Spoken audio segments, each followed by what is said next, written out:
Imagine that someone you really care about just started having a meltdown.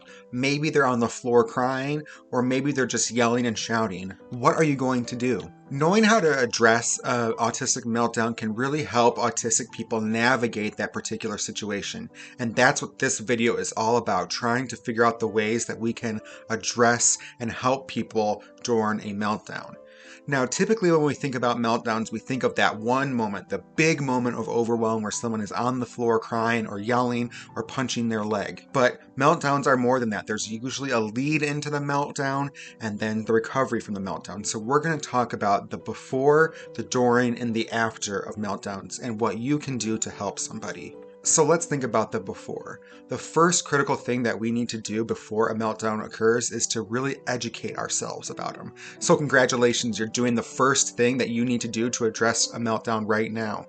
As we learn about meltdowns, we can be more proactive in how we respond. So for example, meltdowns are not voluntary, so we can't tell someone to stop having a meltdown. We can't punish someone out of having a meltdown. The person is having an uncontrolled reaction to their stimuli, either smells, sounds, touch, whatever it may be. And because awareness is so critical to address meltdowns, I really encourage you to share this video with someone who you think it might help.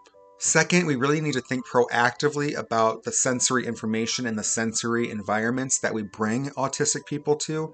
And by that, I just mean we need to be thinking about what are the smells, the tastes, the touches, what do you hear when you go to a particular place. So think about this. Is the place you want to go really overcrowded? Is there a lot of noises? Is there weird smells?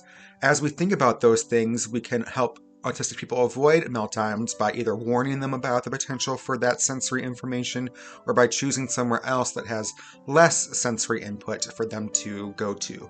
Or you can look for behaviors that might mean a meltdown is on the way. And to learn more about that, check out my other video, which will be in the description below, that just describes what a meltdown is. The other thing that you should be doing before an event happens or before a meltdown happens is to have some meta communication. Talk about how you want to interact during the meltdown. If you know someone has meltdowns, it might be helpful beforehand to talk to them about what are some of their triggers, what are some of the signs for them that a meltdown is on the way, how do they want you to handle the situation. For example, they might want to go to a particular office if they're having a meltdown, so knowing that information ahead of time can help you have a better plan once a meltdown happens. As a part of that, it might be helpful to actually develop that plan or even a signal that will allow you to know that a meltdown is on the way. It can be very difficult for people on the spectrum to kind of interject in particular moments, and so having a quick signal that allows them just to show that they are about to experience a meltdown can be very helpful. So now, when a meltdown actually happens, what our main goal is to reduce the amount of stimuli. Usually we want to say something that's like calming, like we want to say, hey, it's okay, or maybe we want to touch them or comfort them some way through touch, but that is actually not what we should be doing. We should not be adding to the senses that they are experiencing by touching them or adding in more auditory input. Along with minimizing sensory input, one of the things we want to do is try to get that person away from groups of people. So if you're a teacher, that might look like letting the class out as soon as someone is having a meltdown. If you're in the grocery store, it might look like waving people away so they go to different aisles. And remember that the less input, the better. And so we might think about things like trying to turn off the lights. If there is a particularly loud movie or loud music happening, we might want to turn that off. We want to try to reduce anything that might be overwhelming the senses. And if possible, we want to try to guide that person to a quiet, dark place. So that might be someone's office with the lights turned off. It might be a bathroom, especially if you can turn off the lights in the bathroom. A single stall or single-use bathroom could be preferable for that situation. Now, also know that it can take a while to recover from a meltdown. So one of our reactions might be to want to go and check on the person and talk to the person, but wait for them to initiate that conversation.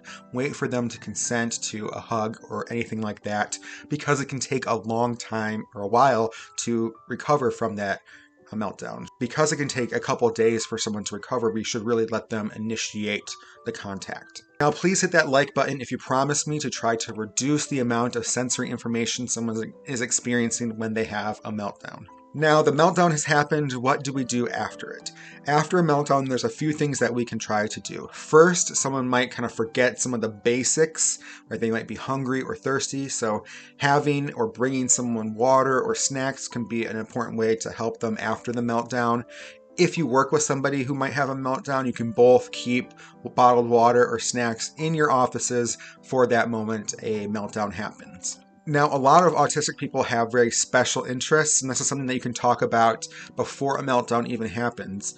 Talk about the special interests that that person has. I have a lot of special interests when it comes to animals and video games. I love turtles, for example, and so one of the things that I might do after a meltdown is go and walk somewhere where I know I will see a turtle, and if I can't do that, maybe I'll play one of the calming video games that I have. And so remind the person of their special interests or help the person do their special interest. Now, it can be very helpful for people who have just experienced a meltdown to verbally process what happened, and you might be the person that they want to verbally process things to.